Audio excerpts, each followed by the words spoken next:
Drama सिरे मायरी में हबीब के सामने इस बार रहीला की हकीकत आ जाती है कि इसने इसकी मां का कत्ल किया है। इंस्पेक्टर अकरम भी इस जिद के ऊपर आ चुका है कि इस बार जो है वो रहीला का बहुत बुरा इंजाम करेगा।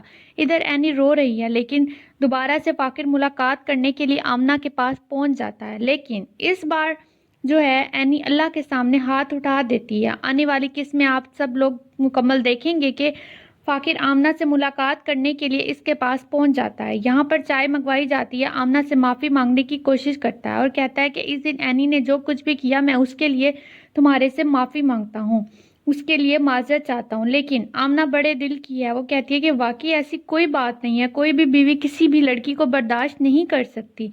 तुम्हें चाहिए कि एनी को वक्त दो और बेहतर होगा कि मुझसे दूर रहो। आमना के साथ मुलाकात करने के लिए वो जैसे ही घर में वापस आता है तो यहाँ पर लैपटॉप पकड़कर अपना काम कर रहा होता है। इसका काम करता देखकर यहाँ पर एनी भी है, इसके ऊपर चला पड़ती है। यहाँ पर वो इसकी बातें शुरू कर देती है और कहती है कि ये जो तुमने बाहर जाने की जिद लगाई हुई है ना, इसे तुम छोड़ दो। उसके बाद जो है फाकिर कहता है कि तुम भी जो हो मुझे सपोर्ट नहीं कर रही। यानी कहती है कि आमना है ना तुम्हारी सपोर्ट के लिए, तुम्हारी मेरी और मेरी सपोर्ट की क्या, तुम्हें जो है मेरी और मेरी सपोर्ट की क्या ज़रूरत है। उसके बाद एनी कहती है कि तुम बहुत गलत कर रहे हो मेरे साथ, मेरा दिल टूट चुका है। यहाँ पर फाकिर कहता है कि तुम्हें क्या लगता है कि मैं सिर्फ और सिर्फ आमना के कहने के ऊपर बाहर जा रहा हूँ? हाँ, मुझे तो यही लगता है। और यहाँ सच तो ये बात है। ये बात सुनने के बाद यहाँ पर फाकिर उसे सफाइयाँ देने की कोशिश नहीं करता। यहाँ पर एनी उसके पास लेट जाती है और पिलो पकड़कर नीचे मुँह कर रोना शुरू कर देती है, रो रही है। यहाँ पर फाकिर काम कर रहा होता है और वो कहता है कि एनी तुम्हें रोने की कोई ज़रूरत नहीं है, मैं तुम्हारे साथ हूँ। अगर तुम्हें आमना को लेकर किसी किस्म का कोई भी शक है ना, तुम अपना ज़हन क्लियर कर लो। मेरा आमना के साथ कोई भी अफेयर नहीं है, वो मेरी सिर्फ और सिर्फ अच्छी दोस्त है। किसी किस्म का कोई भी मशवरा लेना हो तो मैं उसके साथ बात कर लेता हूँ, वो मेरी हेल्प कर देती है। लेकिन एनी से किसी किस्म की कोई बात भी बर्दाश्त नहीं हो रही। तो दूसरी जानिब इंस्पेक्टर अकरम साहब जो है रहीला को कॉल कर देते हैं और कहते हैं कि मुझे पैसों की ज़रूरत है, तुम्हें समझ नहीं आ रही, जितनी जल्दी हो सके ना मुझे रकम चाहिए। और मैंने तुम्हारा साथ दिया ना जो उस काम में, अगर तुमने मुझे पैसे ना दिए तो देख लेना मैं तुम्हारा बुरा अंजाम कर दूंगा। ये बात सुनने के बाद यहाँ पर रहीला कहती है कि मेरे पास पैसे नहीं है। अकरम बसी कहता है कि इस घर से अगर तुझे बेइज्जत करके ना निकाला तो मेरा नाम भी इंस्पेक्टर अकरम नहीं है। इस बार इंस्पेक्टर अकरम सारी की सारी हकीकत रहीला के सारे घर वालों के सामने लेकर आने वाला है। उधर रात के वक्त जो है रहीला सो रही होती है। जब से उसका बच्चा इस दुनिया से गया है उसके बाद वो पागलों वाली हरकतें करना भी शुरू कर चुकी है।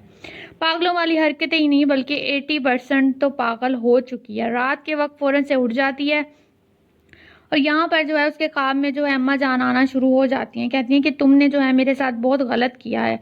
ये सब देख कर रहीला जो है परेशान हो चुकी होती है। कहती है कि मैंने जो है अम्मा जान के साथ बहुत गलत किया है। इधर हबीब भी उठ जाता है। हबीब कहता है कि क्या तुमने अम्मा जान के साथ, यहाँ पर सारा का सारा जो है वो बोल देती है रहीला और कहती है कि ज़बान के नीचे अम्मा जान दवाई रखती थी, वो मैंने उठा ली, वो मर रही थी, मैंने इन्हें दवाई नहीं दी, इसमें मेरा क्या कसूर है। ये सारी की सारी बातें सुनने के बाद इस बार हबीब को तो बहुत ज़्यादा गुस्सा आ जाता है।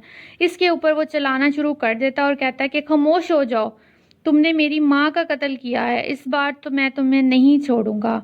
आखिरकार इसके ऊपर चीखना चलाना शुरू कर देता है। कहता है कि शुरू से लेकर आज तक तुम्हें मैं बेहतर समझता, लेकिन तुम बहुत गलत हो, चुप हो जाओ वरना मैं तुम्हें मार दूंगा, अपनी माँ की वजह से तुम्हें मार दूंगा, तुम्हें मैं जान से मार दूंगा। इधर वो रो रही है, चुप कर जाओ, तुमने मेरी माँ की दवाई उठाई थी। इधर अलमारी से वो छोटा पौधा पकड़कर इधर मारता है, लेकिन यहाँ पर रहीला चीख रही होती है, चिल्ला रही होती है। इस बार हबीब के सामने भी हकीकत आ ही गई। हबीब जो उसे बचाने की भरपूर कोशिश कर रहा था, इसका ख्याल रख रहा था, खाना सब कुछ उसे बेड के ऊपर ही दे रहा था, लेकिन जब इसके सामने इसकी हकीकत आई तो इस बार बहुत बुरा अंजाम करने वाला है।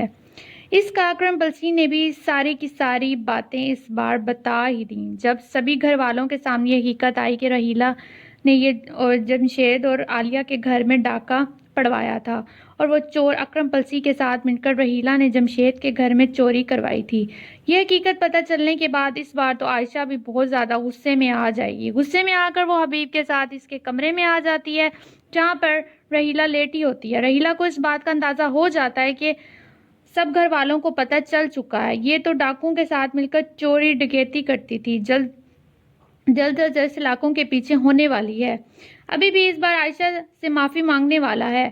حبیب جو ہے اس بار عائشہ سے جو ہے معافی مانگنے والا ہے، وہ بہت زیادہ شرمندہ ہوگا۔ اور یہاں پر فائزہ اور اینی سے بھی دوسری جانب جو ہے، اینی کو تو بہت زیادہ دکھ ہے فاقر کا کہ فاقر اس کے ساتھ غلط کر رہا ہے، اپنی ذمہ داریوں کو اچھے طریقے سے نہیں نبھا رہا۔ خود نماز پڑھنے کے بعد اس بار آنکھوں میں آنسو لیے ہوئے ہاتھ اٹھا ہی دیتی ہے، خدا میرے حق میں خوشیاں پیدا کر دے، شادی کے بعد کیا میری زندگی خوشیوں میں نہیں جا سکتی؟